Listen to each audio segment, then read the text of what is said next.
الحمد لله الحمد لأهله والصلاة على أهلها أما بعد فأعوذ بالله من الشيطان الرجيم بسم الله الرحمن الرحيم سبحان الذي أسرى بعبده ليلا من المسجد الحرام إلى المسجد الأقصى الذي باركنا حوله لنريه من آياتنا إنه هو السميع البصير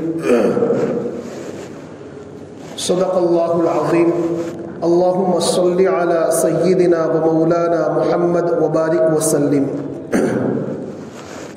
محترم بزرگوں، جیسا کہ گزشتہ ہفتے آپ کے سامنے یہ ذکر کیا تھا کہ اللہ تبارک و تعالیٰ نے جناب نبی کریم سرور دو عالم صلی اللہ تعالیٰ علیہ وسلم کو مکہ کے دور میں بے شمار حالات سے گزارا. پھر اس کے بعد جب آپ کو سہارا دینے والے جناب ابو طالب کا انتقال ہو گیا اور آپ کی غمی، آپ کی پریشانی اور آپ کی مصیبتوں میں تسلی دینے والی رفیقہ حیات حضرت خدیجہ الکبریٰ رضی اللہ تعالی عنہا کا انتقال ہو گیا، تو اس کے بعد سن نبوی 10 کے اندر شوال کے مہینے میں اللہ کے نبی علیہ الصلوۃ والسلام نے طائف کا رخ کیا کہ چلو مکے کے اندر میری کوئی بات نہیں مان رہا ہے تو طائف کے اندر کوئی اللہ کا بندہ میری بات مان لے گا. تو وہاں جا کر وہاں کے جو 3 بڑے سردار تھے ان سے جو ہے بات چیت کی، لیکن بجائے اس کے کہ وہ اللہ کے نبی کی باتوں کو غور سے سنتے، اس پر عمل کرتے اور اس کو حق مانتے، اللہ کے نبی علیہ الصلوۃ والسلام کو بے انتہا تکلیفیں پہنچائی اور آپ کے پیچھے بازاری لڑکوں کو لگا دیا جو آپ کو بہت مارتے تھے. حتیٰ کہ آپ کے سفر میں زید ابن حارثہ رضی اللہ تعالیٰ عنہ جو ساتھ میں تھے وہ اس بات کی کوشش کرتے تھے کہ جو بھی پتھر اللہ کے نبی علیہ الصلوۃ والسلام پر آ رہا ہے تو میں حفاظت کروں اور کوشش اس بات کی کروں کہ وہ پتھر اللہ کے نبی کو نہ لگے بلکہ مجھے لگے. تو اس حفاظت کے اندر ان کا سر بھی زخمی ہو چکا اور آپ علیہ الصلوۃ والسلام کے پاؤں بھی بے انتہا زخمی ہو چکے. حتیٰ کہ اللہ کے نبی علیہ الصلوۃ والسلام جب گر جاتے تو یہ لوگ بازوؤں سے پکڑ کر کھڑے کرتے، پھر واپس آپ کو پتھر مارنا شروع کرتے، بے انتہا تکلیفیں پہنچائی. اسی لیے حضرت عائشہ صدیقہ رضی اللہ تعالیٰ عنہا نے جب اللہ کے نبی علیہ الصلوۃ والسلام سے ایک مرتبہ یہ سوال کیا تھا کہ احد سے بھی زیادہ کہیں آپ کو تکلیف پہنچی ہے؟ میدان احد میں بھی اللہ کے نبی علیہ الصلوۃ والسلام کو بے شمار تکلیفیں پہنچی. اللہ کے نبی علیہ الصلوۃ والسلام کے دندان مبارک شہید ہو گئے، حتیٰ کہ آپ کو ایسی چوٹ اور ایسی تکلیفیں پہنچی تھی کہ وہاں تو یہ اعلان ہو چکا کہ اللہ کے نبی علیہ الصلوۃ والسلام جو ہے دنیا سے پردہ فرما چکے ہیں، جس کی بنیاد پر صحابہ کی ہمتیں ٹوٹ چکی تھی. لیکن اللہ کے نبی نے فرمایا کہ احد سے بھی زیادہ جو مجھے تکلیفیں پہنچی وہ طائف کے میدان میں.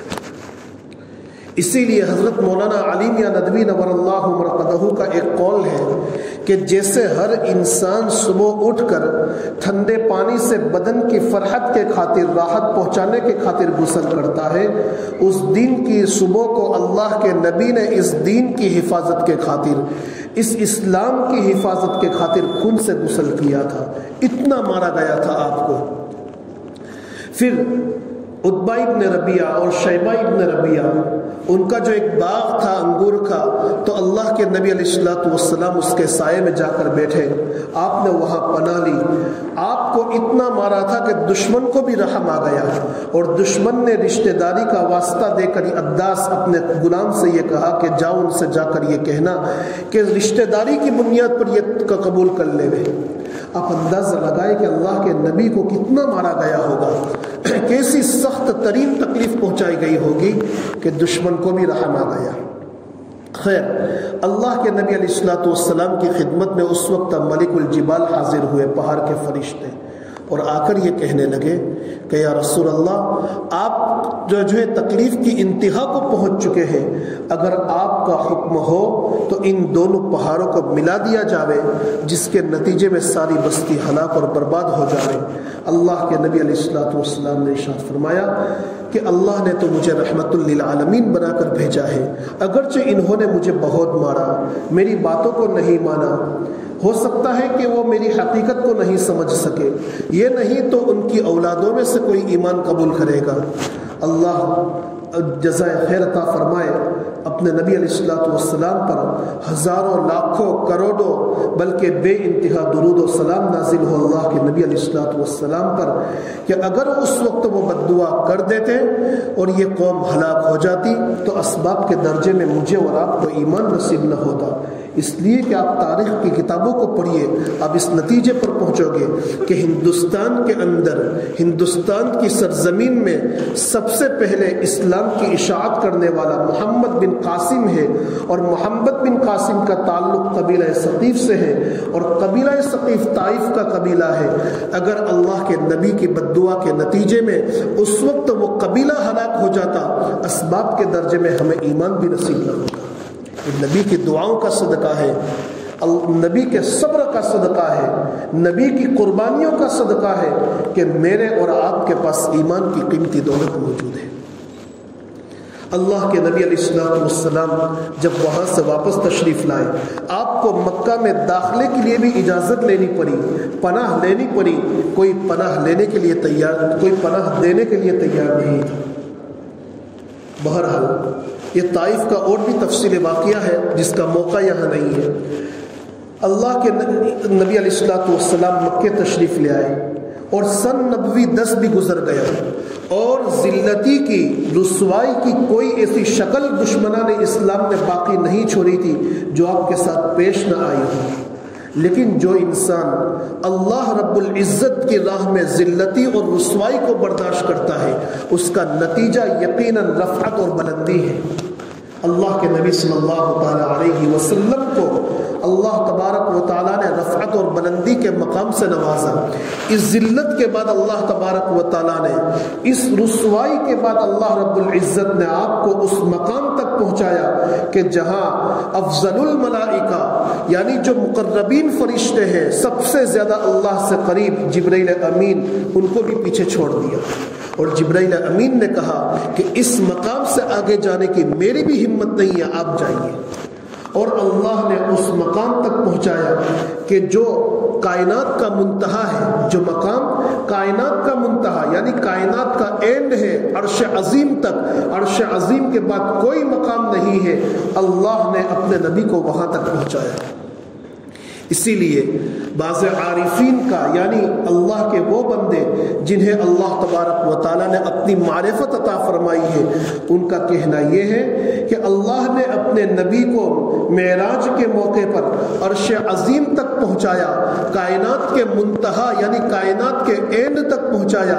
اس میں اشارہ ہے ختم نبوت کی طرف، اور وہ اس طور پر کہ قرآن و سنت سے یہ بات ثابت ہے کہ عرش عظیم کے بعد کائنات ختم ہو جاتی ہے، اس کے بعد کوئی مقام نہیں ہے، اللہ نے اپنے نبی کو وہاں تک پہنچایا۔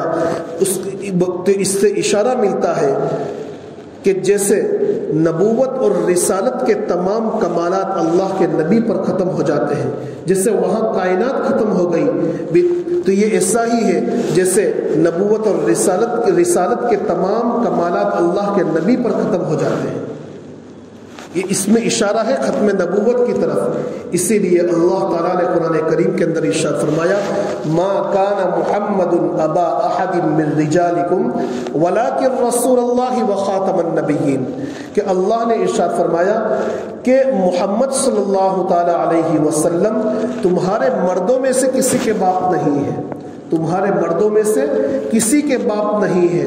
ہاں دیکھو قرآن نے بھی لفظ استعمال کیا من رجالکم، یعنی مطلب یہ ہے کہ آپ خاتم النبیین ہیں، آپ مردوں میں سے کسی کے باپ نہیں ہیں، بچوں کے باپ ضرور ہیں، آپ کی اولاد تھی، حضرت عبداللہ، حضرت قاسم، حضرت طاہر، ان سب کا انتقال بچپن کے اندر ہو چکا، لیکن اگرچہ آپ بچوں کے باپ تو ہیں، مردوں میں سے کسی کے باپ نہیں، ولیکن رسول اللہ و خاتم النبیین، لیکن اللہ تبارک و تعالیٰ نے آپ کو یہ مقام عطا فرمایا کہ آپ خاتم النبیین ہیں، اللہ کے سچے رسول اور پیغمبر ہیں۔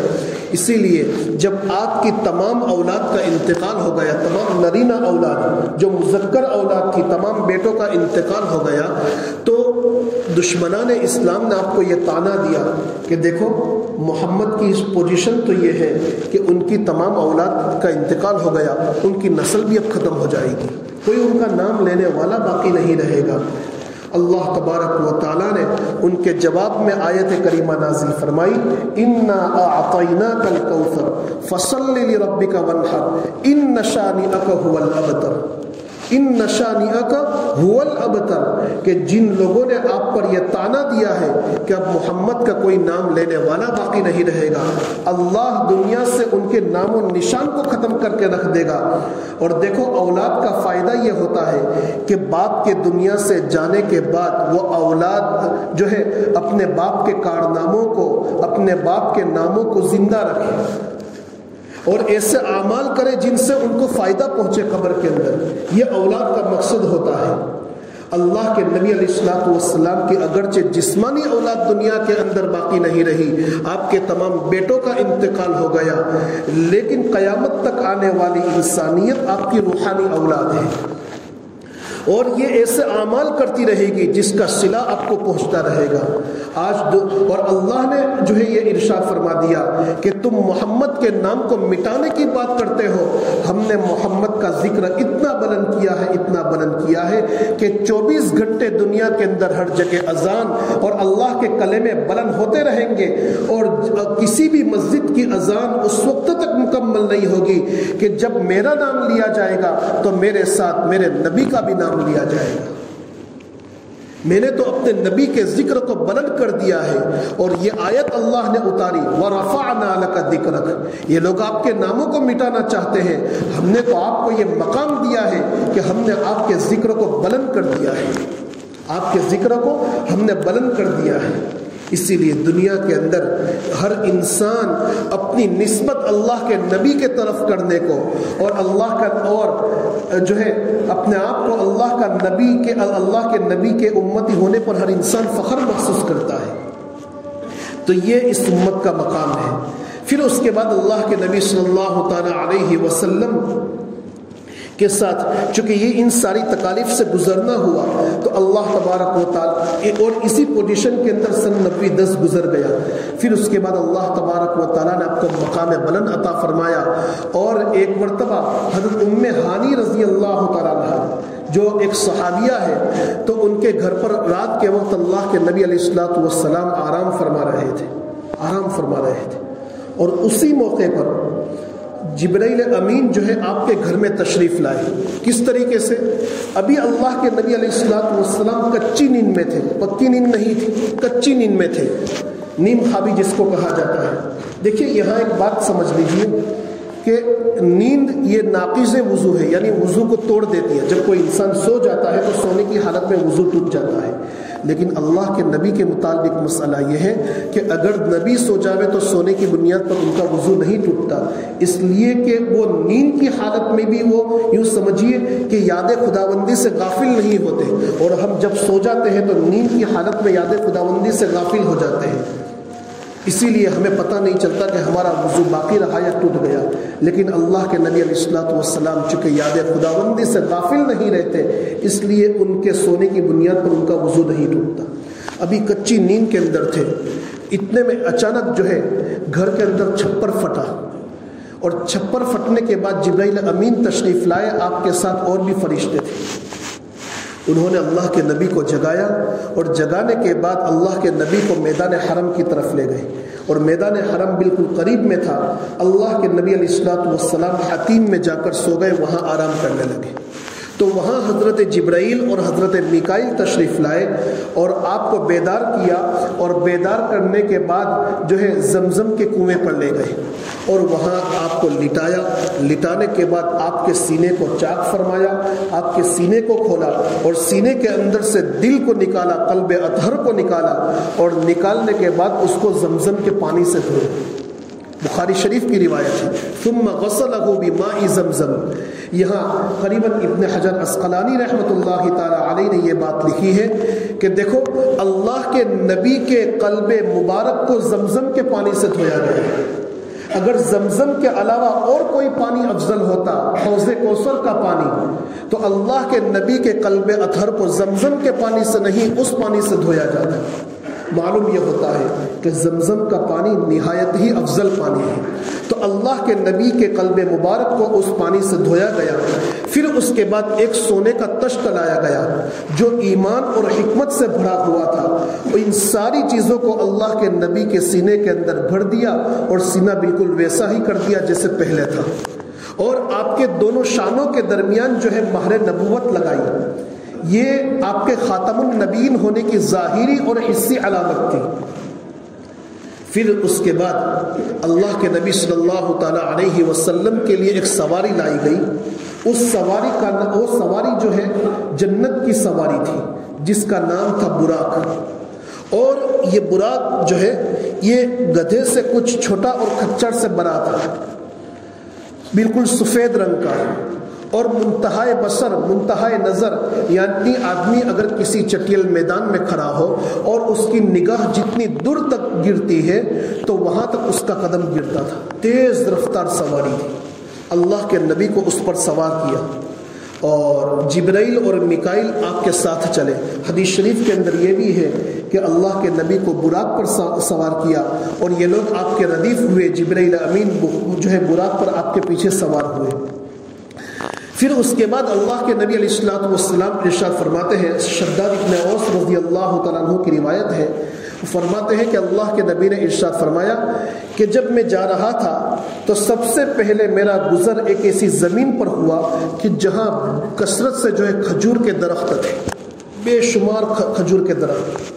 تو جبرائیل امین نے کہا کہ حضرت یہاں اتریے اور نفل نماز پڑھیے. میں نے وہاں نفل نماز پڑھی اور جبرائیل امین سے پوچھا کہ یہ کون سی جگہ ہے؟ تو جبرائیل امین نے کہا کہ یہ یثرب ہے، یعنی مدینہ طیبہ جہاں آپ ہجرت کریں گے. اللہ کے نبی نے وہاں نفل نماز پڑھی. پھر آگے چلے، ایک زمین پر پہنچے. جبرائیل امین نے کہا کہ یہاں بھی آپ نماز پڑھیے. میں نے وہاں نماز پڑھی.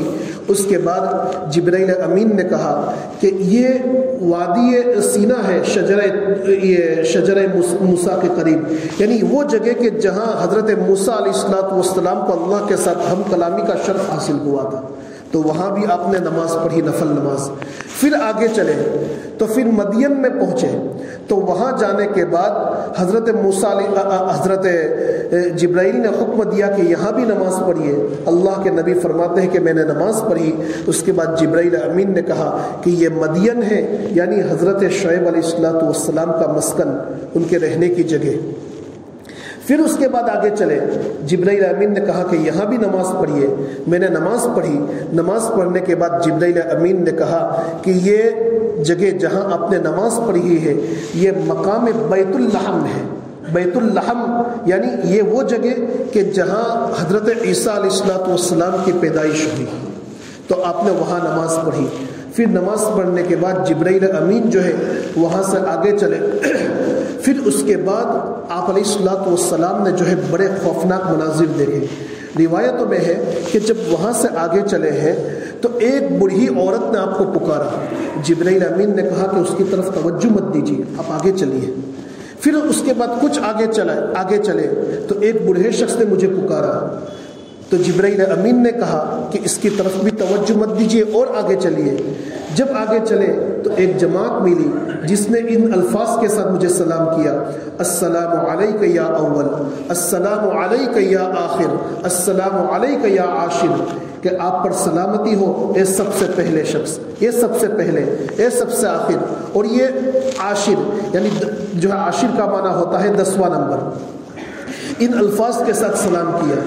جبرائیل امین نے کہا کہ سب سے پہلے جس بوڑھی عورت نے آپ کو اپنی طرف بلایا یہ دنیا تھی، اور دنیا کی اتنی ہی قلیل اور تھوڑی سی مدت باقی رہ گئی ہے جتنی اس عورت کی عمر باقی تھی، بوڑھی عورت کی. دنیا بہت مختصر ہے. پھر جس برے شخص نے آپ کو اپنی طرف بلایا یہ کوئی اور نہیں بلکہ وہ شیطان تھا، اور یہ دونوں آپ کو اپنی طرف متوجہ کرنا چاہتے تھے، اسی لیے میں نے آپ کو وہاں روک دیا۔ اور اس کے بعد جس جماعت نے آپ کو سلام کیا وہ حضرت ابراہیم علیہ السلام، حضرت موسیٰ اور حضرت عیسیٰ علیہ السلام تھے کہ انہوں نے آپ کو اپنی طرف متوجہ کیا۔ تو یہ واقعات پیش آئے۔ پھر اس کے بعد اللہ کے نبی علیہ السلام نے بڑے دردناک اور خوفناک مناظر دیکھے۔ مسجد حرام تک مسجد اقصیٰ تک پہنچنے سے پہلے اس کا تذکرہ انشاءاللہ میں اگلی مجلس میں جو ہے آپ کے سامنے پیش کروں گا۔ اللہ تبارک و تعالی ان باتوں کو سمجھنے کی توفیق عطا فرماوے، سیرت سے وابستگی نصیب فرماوے۔ وآخر دعوانا ان الحمد للہ رب العالمین۔